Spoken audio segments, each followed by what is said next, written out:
किन्तु प्रभुर्या प्रिय एव तस्य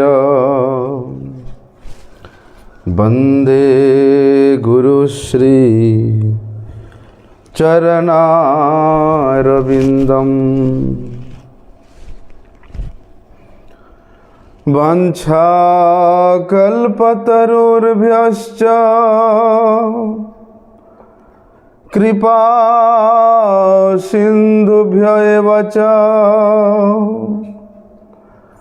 पतितानां पावनेभ्यो वैष्णवेभ्यो नमो नमः। संकर्षणः कारणतो यशायि गर्भोदशायि च पयोब्धिशायि शेषश्च यस्यां सकला सनित्यानन्दाख्यरामं शरणं ममस्तु। नमो महावदन्याय कृष्ण प्रेम प्रदायते कृष्णाय कृष्ण चैतन्य नामिने गौरत्विषे नमः। नमस्ते तुहलग्राम नमस्ते मुसलायुध नमस्ते रेवतीकांत नमस्ते भक्तवत्सल नमस्ते बलिनाम श्रेष्ठ नमस्ते धरणीधर प्रलंबारे नमस्ते तो त्राहि मां कृष्ण पूर्वज भुजे सव्य वेणुं शिरसि शिखिपिच्छं कटितटे दुकुलं नेत्रान्ते सहचरी कटाक्षं च विदधते सदा श्रीमद्वृन्दावनवसति लीलापरिचयो जगन्नाथ स्वामी नयनपथगामी भवतु मे। हे कृष्ण करुणा सिंधु दीनबंधु जगत्पते गोपेश गोपिका कांत राधा कांत नमोस्तुते। तप्त कांचन गौरांगी राधे वृंदावनेश्वरी वृषभानुसुते देवी प्रणमामि हरिप्रिये। वंदे नंदव्रजस्त्रीणां पादरेणुमवीक्ष्णश यासां हरिर्कथोद्गीतं पुनाति भुवनत्रयम्। नारायणं नमस्कृत्यं नरं चैव नरोत्तमं देवीं सरस्वती व्यासं ततो जयमुदीरये। भक्त्या विहीनामपराधलक्ष्यै क्षिप्ताश्च कामादितरङ्गमध्ये कृपामयि त्वां शरणं प्रपन्नं वृन्दे नुमस्ते चरणारविन्दम्। पतित पावन परम करुणामय परम आराध्यतम श्री गुरुपाद पद्म नित्य लीला प्रविष्टम विष्णुपाद परमहंस शिल भक्ति वल्लभ तीर्थ गोस्वामी गुरु महाराज जी के श्री अभय चरण कमल में अनंत कोटि साष्टांग दंडवत प्रणाम करते हुए उनकी अहेतु की कृपा प्रार्थना करता हूँ। परमाराध्यतम शिक्षा गुरुपाद पद्म नित्य लीला प्रविष्ट विष्णुपाद परमहंस शिल भक्ति विज्ञान भारती गोस्वामी महाराज के चरण कमल में अनंत कोटि साष्टांग दंडवत प्रणाम करते हुए उनकी अहेतु की कृपा प्रार्थना।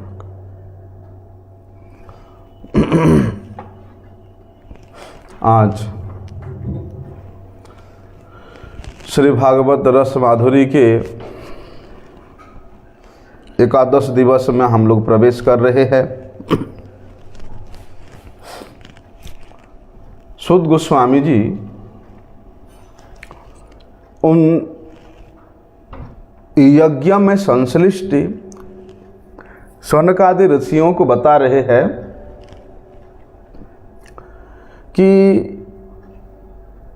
प्राचीन काल में जितने भी ऋषिगण थे वे सभी सत्वगुण युक्त थे। उन ऋषियों में किसी प्रकार के रजोगुण या तमोगुण का कोई भी संश्लिष्टता नहीं था। इसलिए वे सत्वगुण युक्त ऋषिगण क्या करते थे, वे विशुद्ध सत्वमय मूर्ति उस अपराकृत वैकुंठ के जो अधीश्वर है भगवान श्री विष्णु की ही उपासना करते थे। भगवान विष्णु के उपासना के अलावा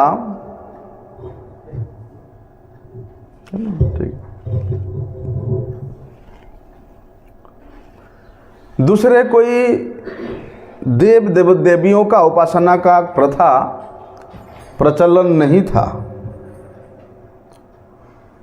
इसलिए ये संसार में जो बड़े ही सौभाग्यवान पुरुष है वे उन्हीं सत्वगुण युक्त ऋषि मुनियों के पदांकानुसरण करते हुए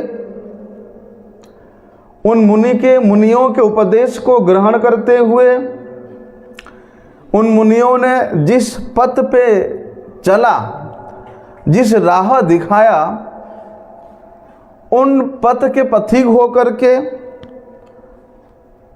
अपनी चरम कल्याण का, अपनी परम मंगल का वे पात्र बनते हैं। क्योंकि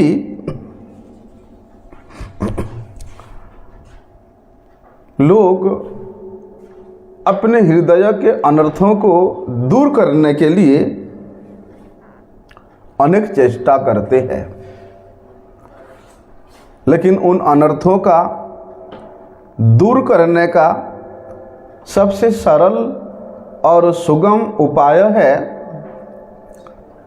उन शुद्ध सत्व निधि भगवान श्री हरि के गुणों का कीर्तन करना, उनके महिमा को श्रवण करना। क्या होता था, यदि वास्तव में व्यक्ति अपना मंगल चाहता है, अपने अनर्थों को दूरीभूत करना चाहता है,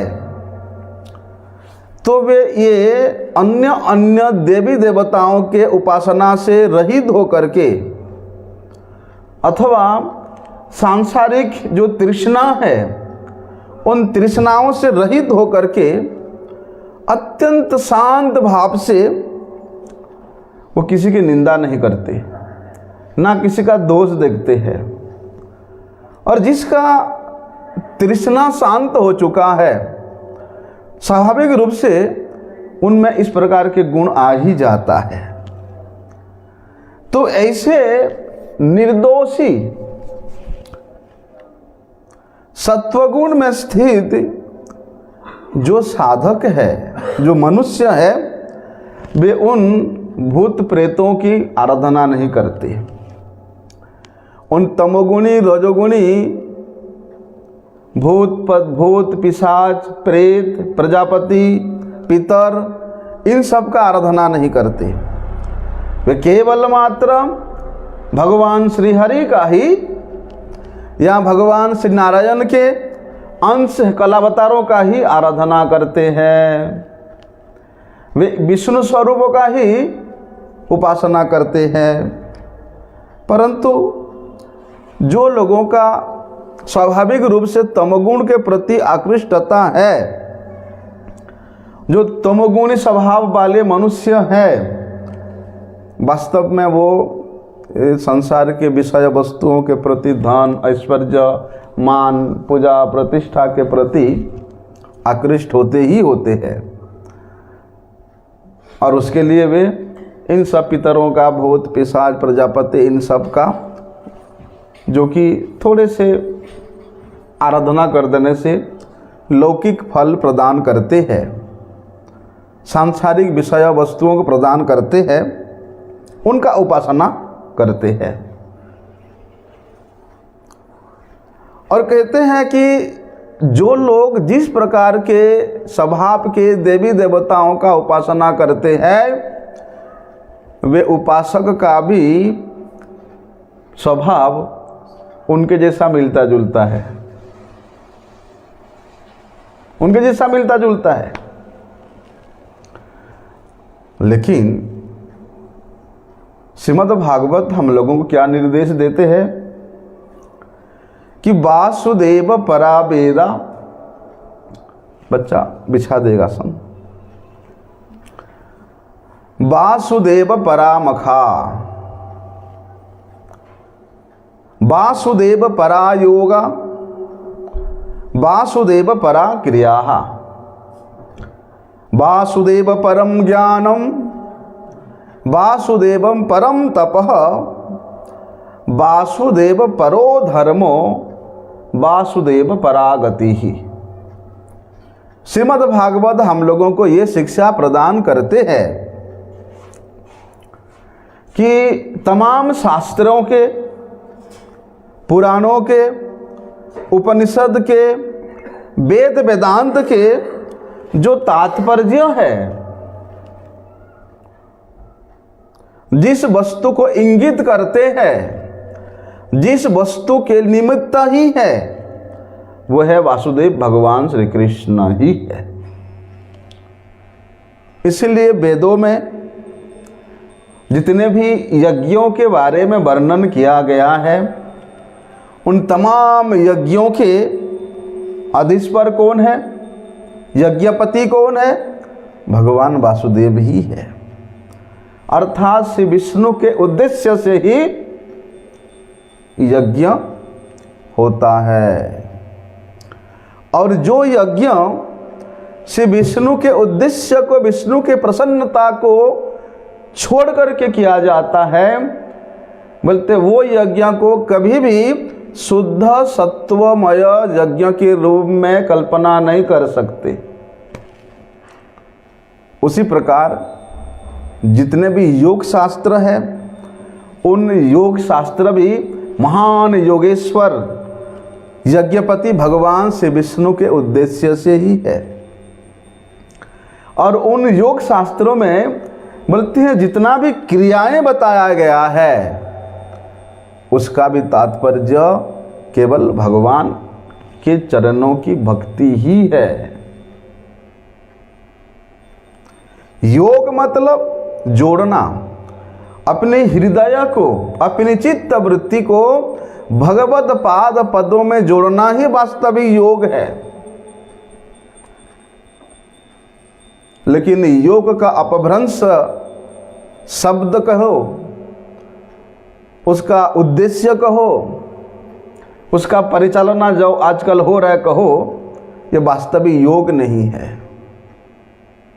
अनेक ऋषि हुए, उन ऋषियों ने कोई समाज में अपने स्थिति को मजबूत करने के लिए, कोई मनुष्य के शारीरिक क्रियाओं को सटीक संचालन करने के लिए, कोई मन के क्रियाओं को वास्तविक रूप में संचालित करने के लिए अनेक प्रकार के योग की क्रियाएं बतलाया है। लेकिन उन तमाम योग की क्रियाओं का उद्देश्य केवल हरि तोषण होना चाहिए। भगवान ही उसका एकमात्र उद्देश्य है, भगवत भक्ति करना ही उसका एकमात्र उद्देश्य है। वासुदेव परम ज्ञानम बोलते, उसी प्रकार जो ज्ञान शास्त्र है वो भी भगवान वासुदेव श्री हरि को ही लक्ष्य करते हैं। क्यों? ज्ञान और वैराग्य, वैराग्य मतलब तपस्या, यदि भगवान के उद्देश्य से ना हो तो वे ज्ञान और वैराग्य भी अपने अपने पथभ्रष्ट हो जाते हैं, अपने लक्ष्य से च्युत हो जाते हैं। दान हो, व्रत हो, जो भी है, धर्मशास्त्र में इन दान व्रत के बारे में जितना भी बताया गया है उसका भी एकमात्र तात्पर्य हरि भक्ति में होना चाहिए, हरि सेवा में हरि होना चाहिए, हरि प्रसन्नता में होना चाहिए। इसलिए इस लोक में सुख शांति, पूजा, प्रतिष्ठा, मान सम्मान प्राप्त करने की आशा को त्याग दो। यहाँ से ऊपर जाए तो स्वर्गादि लोकों के जो भोग की प्रवृत्ति का आशा है उसको भी त्याग दो, और नित्यानंद स्वरूप, परम आनंद स्वरूप, परम मंगलाति मंगल स्वरूप हरि भक्ति का को ही, हरि सेवा को ही, हरि कथा को ही अपने जीवन का परम लक्ष्य के रूप में निर्णय कर लो। ये श्रीमद् भागवत का शिक्षा है। वैसे तो भगवान निर्गुण है, प्रकृति के कोई भी गुण उन भगवान को अपनी आयत्त में नहीं ले सकती, क्योंकि भगवान मायाधीश है। वे इस तमाम चर अचर जगत के एकमात्र नियंता है। उनके इच्छा मात्र से ही ये जो बहिरंगा शक्ति है, माया शक्ति है, त्रिगुणमयी शक्ति है, वो कार्यकारी होती है, कार्यशील होती है। तो वे भगवान ये सृष्टि के प्रारंभ में कारणोदकशाही पुरुष के रूप में प्रथम पुरुषावतार ग्रहण करते हैं, और उन्हीं कारणोदकशाही महाविष्णु के द्वारा ही, उनके इक्षण के द्वारा ही, उनके इच्छा शक्ति के द्वारा ही, उनके माया शक्ति के द्वारा ही वे इक्षण करके इस तमाम चर अचर विश्व की सृष्टि करते हैं। लेकिन कहते वहाँ सूत गोस्वामी, यद्यपि भगवान इक्षण करके, दृष्टिपात करके ये तमाम चर अचर प्राणी सहित असंख्य विश्व ब्रह्मांड की सृष्टि करते हैं, कैसे होता है? बोलते ये भगवान के चित शक्ति के प्रभाव से होता है, लेकिन भगवान उसी से स्वतंत्र है, वे स्वतंत्र ईश्वर है। भगवान कभी परतंत्र नहीं हो सकते। वो अलग बात है कि भगवान स्वयं कहते हैं कि अहम भक्त पराधीनो, केवल मात्र भक्त भक्ति के द्वारा, भक्त के सभाभाव के द्वारा, भक्त के प्रीति के द्वारा भगवान वहाँ परतंत्रता को स्वीकार करते हैं, अन्यथा भगवान स्वतंत्र ईश्वर है। तो भगवान अपनी इच्छा से इतनी विचित्रतामय इस प्रपंच की, इस विश्व की रचना करते हैं। कैसे? अपनी बहिरंगा माया शक्ति के द्वारा। लेकिन क्या कहते हैं, पुनः भगवान अंतर्यामी रूप में उन तमाम जीवों में, उस विश्व ब्रह्मांड के तमाम जीवों में अंतर्यामी रूप में वहाँ भगवान अनुप्रविष्ट होते हैं। देखने में लगता है कि ये शरीर में अंतर्यामी रूप में भगवान भी विराजमान है और जीवात्मा भी रहता है। दौ सुपन्ना सखाया समानम वृक्षम परिसस्वर्जति तयोर ऐक्यम तत्फलम स्वादयति अन्ये च साक्षी रूपेण दृश्यते। उपनिषद कहती है कि ये शरीर रूपी वृक्ष में दो पक्षी है, एक है जीवात्मा, एक है परमात्मा।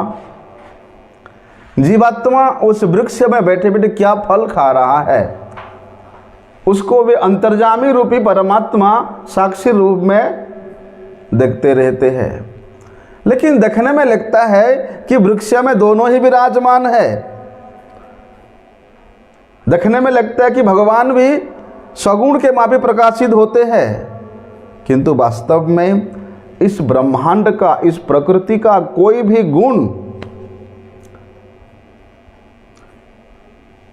गुण के द्वारा भगवान आबद्ध नहीं है, वरम भगवान अपनी इच्छा मात्र से इस प्रकृति के तमाम गुणों को संचालित करते हैं।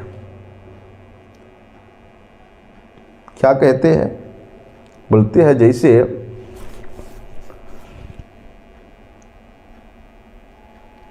भगवान इन पुरुषावतार के रूप में, 3 पुरुषावतार के रूप में अपने आप को विस्तार करके इस जगत की सृष्टि, स्थिति और प्रलय की क्रिया करते हैं। किस प्रकार से, देखो कि भगवान श्रीहरि अनेक प्रकार के व्यूहों का रचना करके, कौन सा व्यूह, इस प्रकृति में पंचभूत है, पंच तन्मात्रा है, इंद्रिय है, मन है,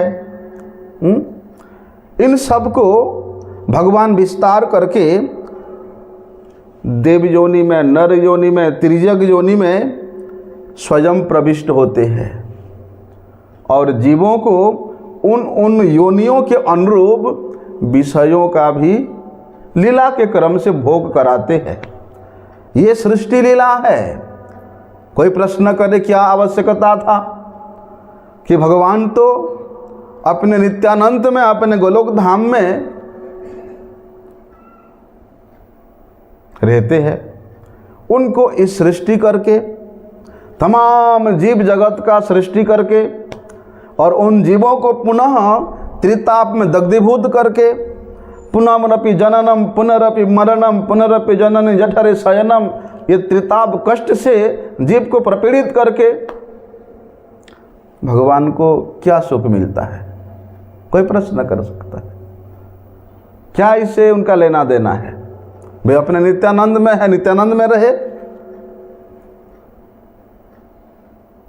देखिए, जिस प्रकार अग्निपुंज से, अग्नि से तमाम चिंगारियां निकलती है, उसी प्रकार उन विराट पुरुष के श्वास से तमाम जीवात्माओं का प्रादुर्भाव होता है। किस प्रकार से? तटस्थ रूप से। भगवान उन जीवात्माओं को इसलिए प्रकट करते हैं कि वे सभी जीवात्मा मेरे सेवा करके, मेरा भजन करके, वे भी इस गोलोक वृंदावन में आकर के परमानंद में मस्त रहे। लेकिन तटस्था शक्ति में युक्त होने के कारण वे जीवात्मा जिसका उद्गम स्थल भगवत पाद पद्म ही है, जिसका उद्गम तल भगवत इच्छा ही है, भगवत इच्छन ही है, बोलते वे ये सोचता है मैं क्यों किसी का अधीन होने के लिए रहूंगा, मैं तटस्थ हूं।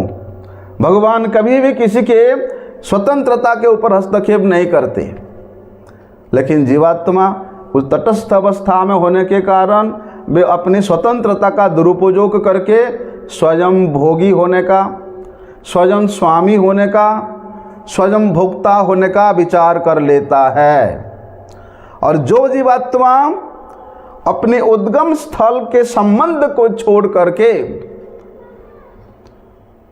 स्वयं ही स्वामी बनने का प्रयास करता है, उसके लिए इस प्रपंच की सृष्टि हुआ है।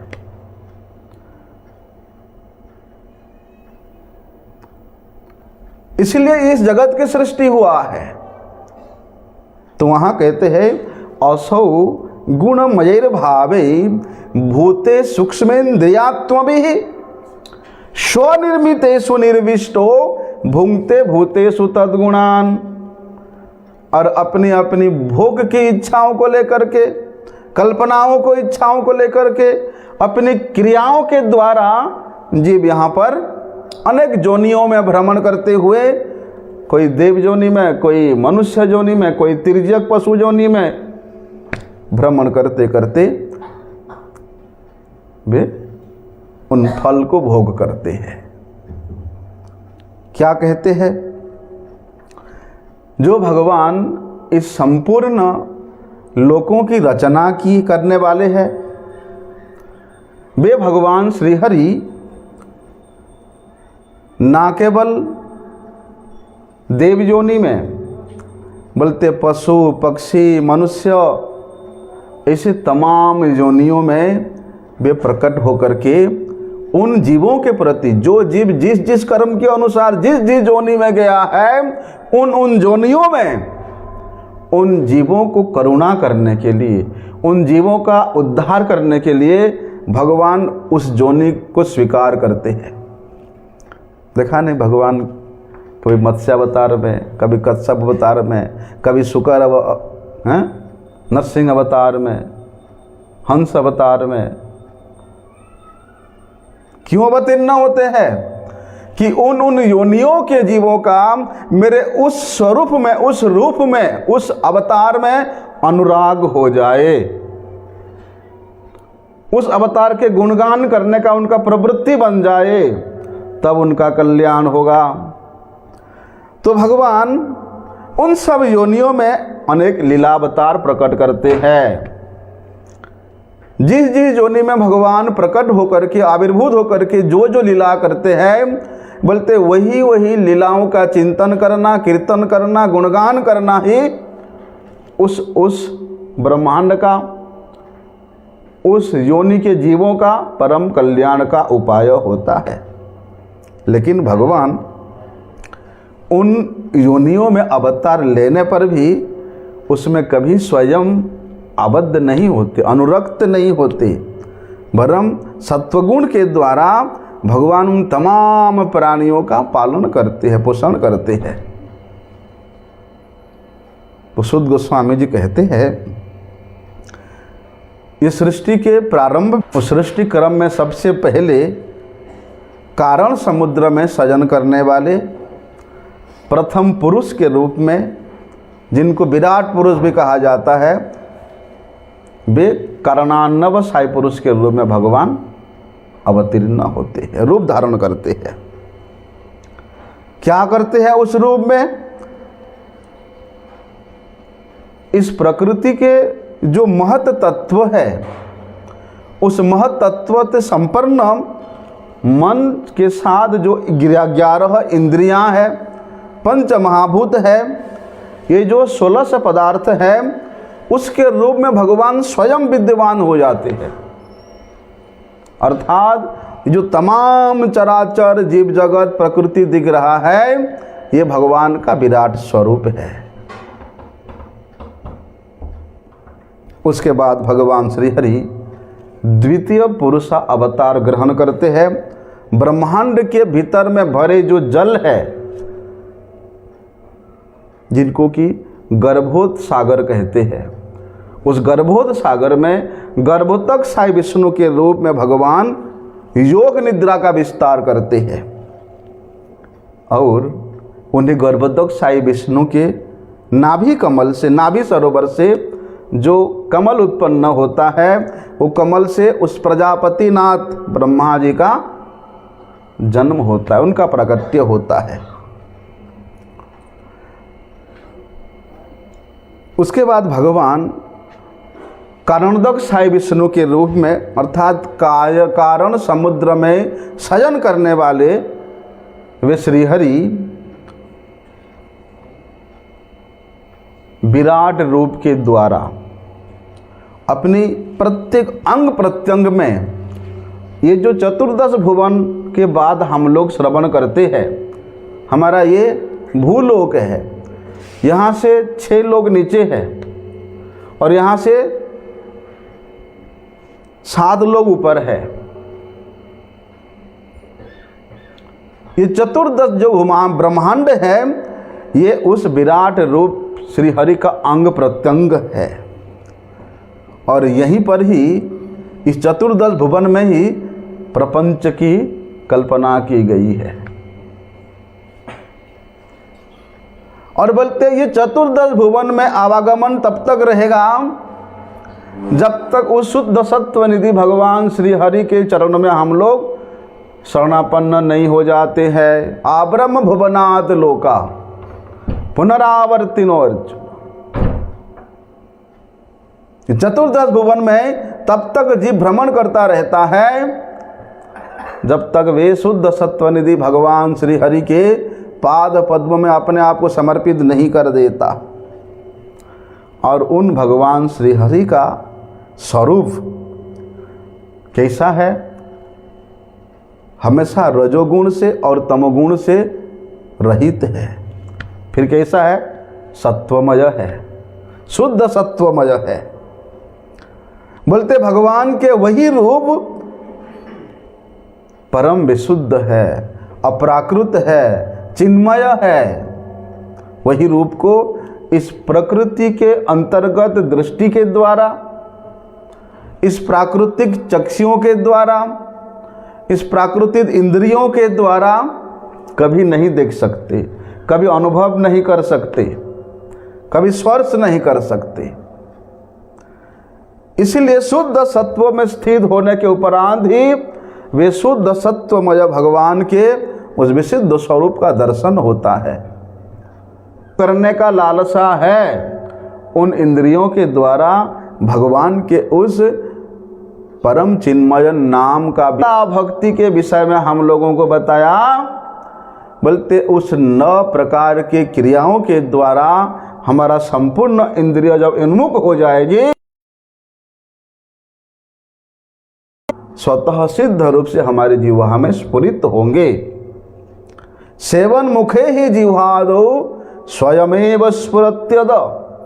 जिस प्रकार कोई व्यक्ति अपनी विद्वता के प्रभाव से, अपनी बल पराक्रम प्रतिष्ठा के प्रभाव से भगवान को प्राप्त नहीं कर सकता, उसी प्रकार जबरदस्ती कोई भगवान का नाम भी उच्चारण नहीं कर सकता। भगवान का एक नाम जिस दिन हमारे जिह्वा में उच्चारित हो जाएगा, उस दिन फिर हमारे हृदय में किसी प्रकार का कोई कल्मश नहीं रह सकता। और वे एक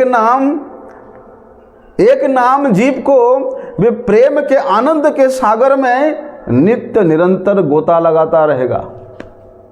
वो एक नाम उच्चारण करके तो देखो, लेकिन वही एक नाम उच्चारण करने के लिए तमाम जन्म व्यतीत हो जाता है। अभ्यासेन तो कौन्तेय वैराग्येन च गृह्यते।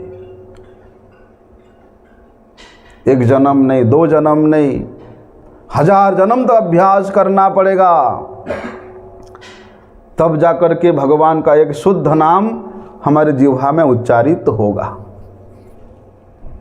क्या कहते हैं? अरे देखो, पश्यन्तदो रूपम अदभ्र चक्षुषा सहस्रपादोर्भुजाननादभुतम सहस्रमूर्धम श्रवणाक्षनासिकम सहस्रमौल्यम वरकुंडलो लसत। योगी जन किस प्रकार के जोगी?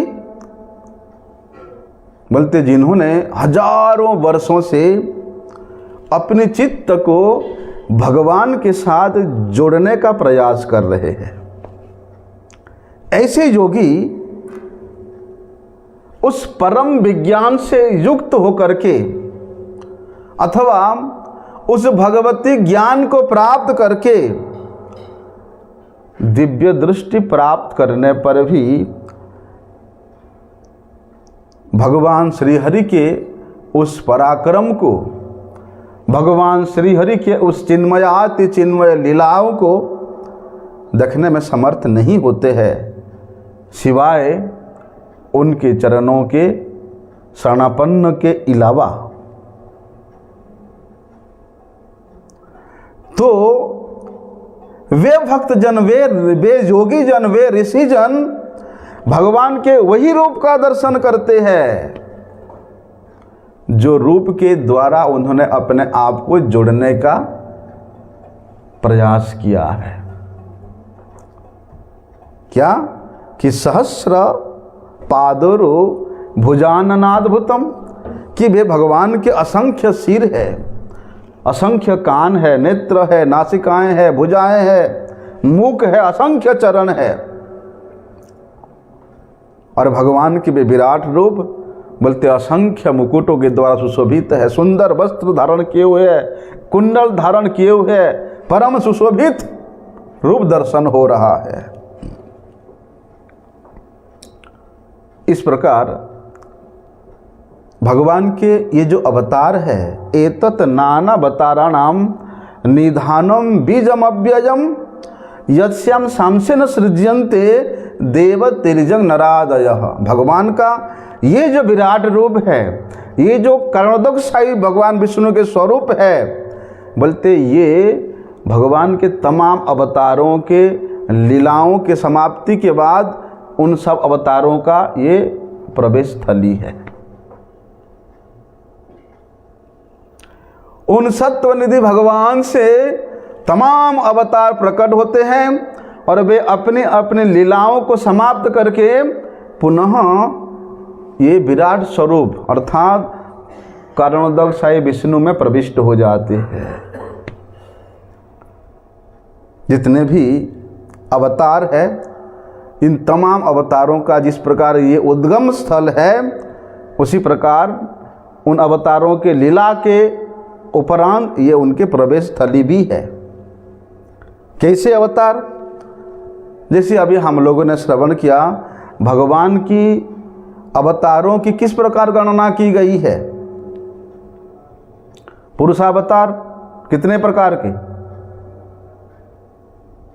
3 प्रकार के पुरुषावतार। कहाँ से होते हैं? महासंकर्षण से। प्रथम कर्णानवशाही महाविष्णु, गर्भोदकशाही विष्णु, फिर क्षीरोदकशाही विष्णु। ये तो भगवान के 3 पुरुषावतार हुए। इसी प्रकार भगवान के गुणावतार है, लीलावतार है, युगावतार है, शक्त्यावेश अवतार है। गुणावतार में कौन कौन है?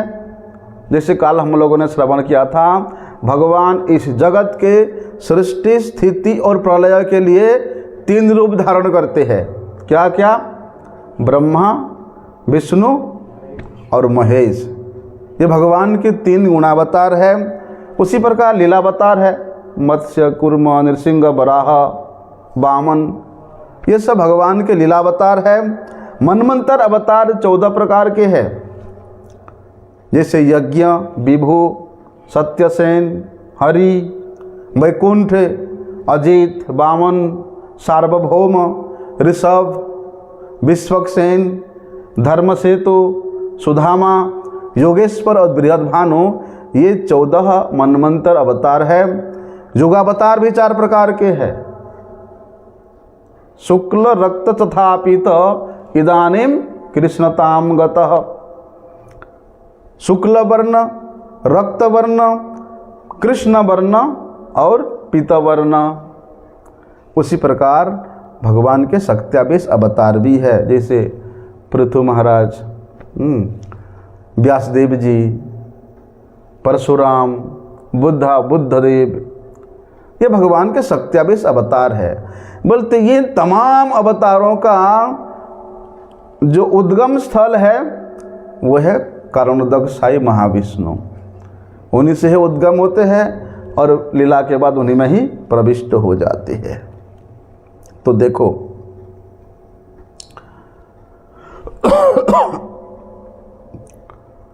भगवान के इस रूप के जो अंश है ब्रह्मा, और ब्रह्मा के अंश हुए मरीचि, जितने भी ऋषिगण हैं वे सब देव, तिर्यक, मनुष्य, समस्त प्राणियों की सृष्टि करते हैं। ब्रह्मा जी के द्वारा, ब्रह्मा जी के पुत्रों के द्वारा ये देव, तिर्यक, मनुष्य जितना सृष्टि हम लोग देखते हैं ये इन्हीं से ही होता है। लेकिन कहते हैं कि स एवं प्रथमम देव कौमारम स्वर्गमाश्रित। श्रीमद् भागवत में मुख्य रूप से भगवान के जिन 24 अवतार के कथा हम लोग श्रवण करते हैं, उन 24 अवतारों में भगवान का, श्री हरि का सबसे पहला अवतार है कौमारम। किस प्रकार के कौमारम? सनत कुमार, सनत, सनंदन, सनातन और सनत कुमार, ये 4 ब्रह्मवेता ब्राह्मणों के रूप में भगवान का प्रथम अवतार होता है। क्या शिक्षा देते हैं कि अत्यंत कठोर तपस्या के द्वारा, अखंड ब्रह्मचर्य के द्वारा भगवान को प्राप्त किया जा सकता है। अर्थात भगवान सृष्टि से पहले ही अपनी प्राप्ति के लिए स्वयं ही अवतार लेकर के, आचरण करके, साधन करके, पालन करके हम लोगों को शिक्षा दिया है। अपनी आचरी धर्म सिखामु सवारे। भगवान का ये वचन है कि मैं स्वयं आचरण करके मैं लोगों को सिखाऊंगा। क्या सिखाऊंगा? भक्ति कैसा होना करना चाहिए, सेवा कैसा करना चाहिए। द्वितीयंतु भवायास्य रसातलम गता महिम। जब द्वितीय अवतार भगवान का लेने का हुआ, कब?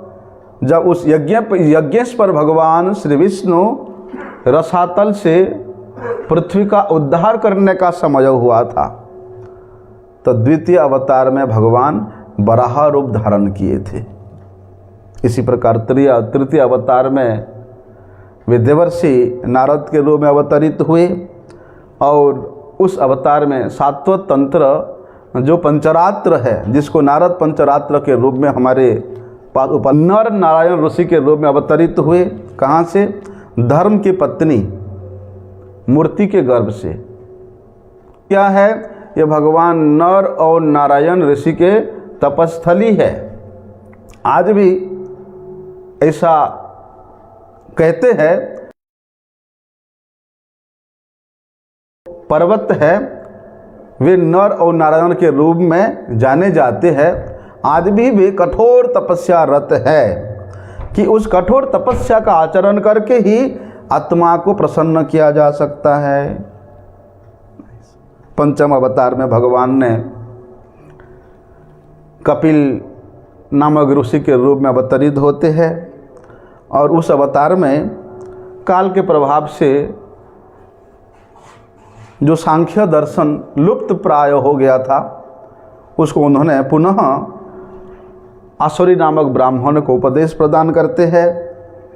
षष्ठ अवतार में भगवान दत्तात्रेय के रूप में अवतरित होते हैं। महर्षि अत्रि के पत्नी अनुसुया के प्रार्थना करने पर उन्हीं के गर्भ से ही भगवान दत्तात्रेय प्रकट होते हैं, और उस अवतार में भगवान ने अलर्क नामक ब्राह्मण और जो विशेष रूप से उस समय के राजा थे, उन राजाओं को आत्मविद्या का शिक्षा प्रदान किया था।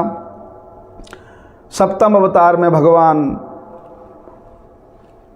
यज्ञ रूप में प्रकट होते हैं, और यज्ञ रूपी भगवान हरि उन स्वयंभुव मनमंत्र की किस प्रकार से रक्षा करते हैं उसका विशेष रूप से वहाँ वर्णन मिलता है। हम लोग इसको विस्तार से बाद में श्रवण करेंगे। अष्टम अवतार में भगवान ऋषभ देव के नाम से प्रकट होते हैं। अग्निंद्र के पुत्र राजा नाभि के पत्नी के गर्भ से भगवान प्रकट होते हैं। और उस ब्राह्मणों ने, मुनियों ने भगवान से प्रार्थना किया कि प्रभु अब तो आपको अवतरित होकर नदियों के साथ समस्त वस्तुओं का दहन किया था। इसलिए महाराज पृथु के अवतार तो बड़े मनोहर है, श्रवण करेंगे आ जा करके। अभी 10वां अवतार में भगवान मत्स्यावतार ग्रहण करते हैं और उस समय सागर से उपनती हुई इस पृथ्वी को रक्षा किया था और सूर्य पुत्र वैवस्वत मनु की रक्षा करके पुनः सृष्टि की रचना किए थे। एकादश अवतार में भगवान कच्छप रूप धारण करते हैं। जिस समय देवता और दानव समुद्र मंथन कर रहे थे, उस मंथन के लिए भगवान श्री हरि ने स्वयं दोनों की सहायता करने के लिए कच्छ रूप धारण करते हैं। और कौन सा पर्वत को, मंदर पर्वत को भगवान अपनी पीठ पर धारण करते हैं। 13वां अवतार में भगवान उसी समुद्र मंथन से ही धन्वंतरी का रूप धारण करके, क्या लेकर के, अमृत का कलश लेकर के भगवान समुद्र से प्रकट हुए थे। और 13वां अवतार में भगवान मोहिनी रूप धारण करके असुरों को मोहित करके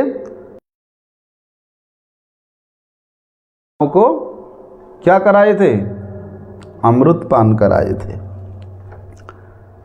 चतुर्दशम नारसिंहम बिभ्र दैत्येंद्र मूर्जितम। 14 अवतार, 14वां अवतार में भगवान नृसिंह रूप धारण करते हैं। किस प्रकार, विषाण प्रमत्त होकर के महाबलवान उस असुर राज हिरण्यकशिपु का वक्ष स्थल को अपनी जंघा पर रख करके अपनी नाखों से उसको चीर डालते हैं और अपनी परम प्रिय भक्त प्रहलाद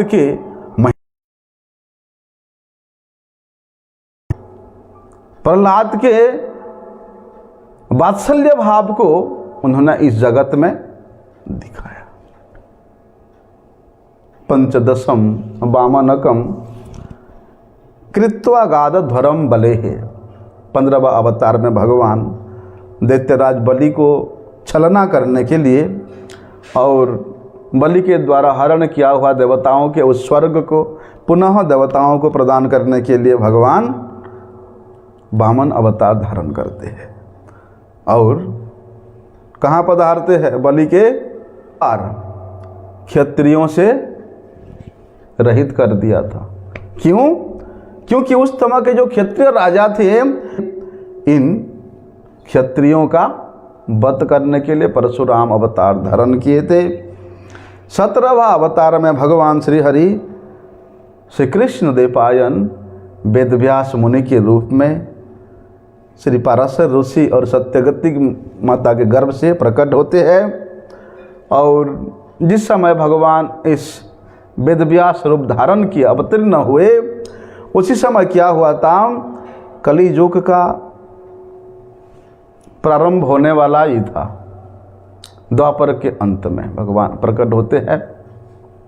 लेकिन मनुष्य की धारणा शक्ति इतना क्षीण हो चुका था, उसकी स्मरण शक्ति, बुद्धि शक्ति इतना क्षीण हो चुका था कि उस मानव के कल्याण के लिए उन्होंने उस वेद रूपी कल्पवृक्ष को विभिन्न शाखाओं में विभाजित किया था वेदव्यास रूप में।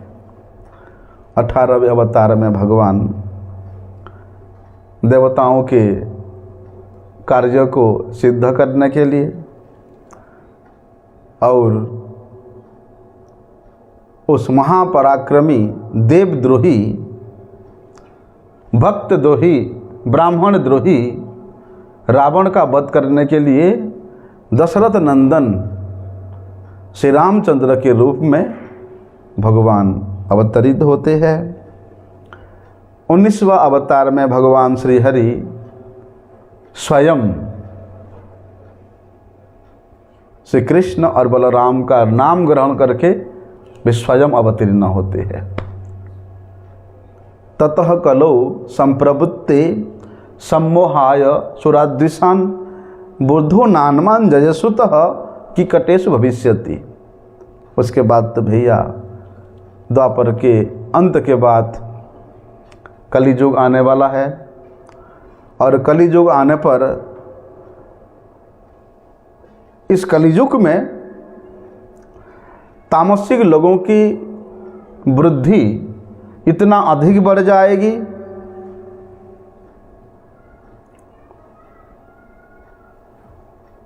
वास्तविक लोगों के जो स्वरूप धर्म है वो क्षीण हो जाएगी, और लोग अपने कर्तव्य से हमेशा रहित हो जाएंगे। इसलिए भगवान 21वें अवतार में गया में श्री बुद्ध के नाम से अवतीर्ण होकर के उन्होंने क्या किया था? उन देवताओं के विद्वेषी लोगों को सम्मोहित किया था। उसके बाद युग संधि का समय उपस्थित हुआ, अर्थात कली का अंत होगा, पुनः सत्ययुग प्रारंभ होगा। इसको युग संधि कहते हैं। अथासो युग संध्यायाम दस्यु प्रायेषु राजेषु। इस कलियुग में जितने भी नेता होंगे, जितने भी प्रभावशाली मनुष्य होंगे, ये सब दस्यु बन जाएंगे। ना आचार रहेगा, ना विचार रहेगा, ना संबंध रहेगा, ना व्यवहार रहेगा। एक दूसरे को खाने के लिए सब उद्यत हो जाएंगे। ऐसी अवस्था में इस जगत के रक्षा करने के लिए जगत के रक्षक भगवान श्री विष्णु 22वें अवतार में कल्कि नाम से अवतरित होते हैं। कहाँ? विष्णु यश ब्राह्मण के घर में। तो देखो, इस प्रकार 22 अवतार के विषय में विशेष रूप से वहाँ सुखदेव गोस्वामी जी की कथन के अनुसार सूत गोस्वामी उन शौनकादि ऋषियों को बताते हैं, लेकिन एक बड़े सुंदर बात कहते हैं कि अवतारा यसंख्यया हरेः सत्वनिधे द्विजा यथा वेदासनः कुल्या सरसः शिव सहस्रश। बड़े सुंदर बात कह रहे हैं। जिस प्रकार एक अक्षय सरोवर से असंख्य हजारों छोटे बड़े नदियां निकलती है, या आप लोग कभी अपने गांव के तालाब में देखे होंगे, उस तालाब के घेराव जिधर से होता है उसके नीचे से असंख्य धाराएं प्रवाहित होती रहती है, पानी बहती रहती है। उसी प्रकार जो अक्षय सरोवर है, उस अक्षय सरोवर से असंख्य नदियां निकलती है। उसी प्रकार उन सत्व शुद्ध निधि, सत्व के सागर, प्रेमानंद के सागर, मंगल के सागर भगवान श्री हरि से असंख्य अवतार प्रकट होते हैं। क्या होता है? आप लोग सोच रहे होंगे, श्रीमद् भागवत में तो इस 22 अवतार के में बताया, और कली युग में भगवान कल्कि अवतार के बारे में बताया, लेकिन ये गौड़ीय वैष्णव जन तो कली युग के अवतार को श्री चैतन्य महाप्रभु के रूप में वर्णन करते हैं। वो तो भागवत में क्यों नहीं बताया? तो इसके बारे में श्रीमद् भागवत का ही विषय है कि कलियुग में भगवान अवतार मूर्ति प्रकाशित नहीं करते। क्यों? क्योंकि स्वयं अवतारी रूप में भगवान इस कलियुग में अपने आप को छिपा करके रखते हैं, और अवतारी रूप में अपने आप को छिपा के रखने के कारण भगवान का नाम त्रियुगी पड़ जाता है। छन्नः कलो त्रियुगो भवसत्वम, प्रहलाद महाराज इस रहस्य को बताते हैं। देखो, 3 युगों में 3 युगावतार प्रकाशित होते हैं, परंतु कली युग में भगवान का जो युगावतार है वो प्रच्छन्न रहता है, छुपा हुआ रहता है। जैसे 4 युग का 4 युगावतार होना चाहिए।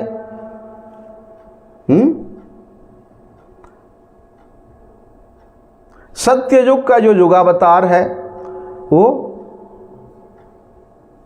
श्वेत वर्ण है। तृतीय युग का जो युगावतार है वो है रक्त वर्ण, और द्वापर युग का जो युगावतार है वो है कृष्ण वर्ण, और कली युग का जो युगावतार है वो है पीत वर्ण। लेकिन इस कलियुग में भगवान अपनी उस युगावतार स्वरूप को छुपा करके रखते हैं, आच्छादित करके रखते हैं। किस प्रकार से आच्छादन करते हैं? देखो, हम लोग सुनते हैं कि भगवान श्री गौरांग द्वीप में ह्लादिनी शक्ति श्री राधा जी का कांति और उनका भाव के द्वारा आच्छादित रहते हैं। जिस प्रकार श्रीमती राधा रानी के भाव को, श्रीमती राधा रानी के नाम तक को श्रीमद् भागवत में आच्छादन करके रखा गया है। प्रेम रस के परम संपदा को, श्रीमती राधा नाम को छुपा करके रखे, आच्छादन करके रखे है। करने वाले अवतार है, क्या है? नृसिंह अवतार, परशुराम अवतार, कल्कि अवतार, ये पुरुष अवतार है। और धर्म के प्रकाशक जो अवतार है वो क्या है? नारद जी, व्यास जी, बराह जी, बुद्ध जी। भगवान के सौंदर्य को प्रकाशित करने वाला जो सौंदर्य प्रधान अवतार है भगवान श्री राम, धन्वंतरी, यज्ञ, पृथु, बलराम, मोहिनी और वामन। उसी प्रकार जो ज्ञान प्रदर्शक अवतार है वो है दत्तात्रेय, मत्स्य, चतुसन और कपिल देव। वैराग्य को प्रदर्शन करने वाला अवतार क्या है? नर नारायण अवतार, कुर्मा अवतार, ऋषभदेव की अवतार। और स्वयं श्री कृष्ण ये षडैश्वर्य परिपूर्ण और माधुर्य के महानिधि स्वरूप, ये समस्त अवतार, ये समस्त शक्तियाँ बोलते उन्हीं भगवान श्री कृष्ण में ही निहित है, ऐसा। लेकिन देखो, वहाँ पर इस बात को सुखदेव गोस्वामी जी बताते हैं कि ऋषयो मनवो देवा मनुपुत्रा महोजसः कलह सर्वे हरेरेव सप्रजापतयः स्मृताः।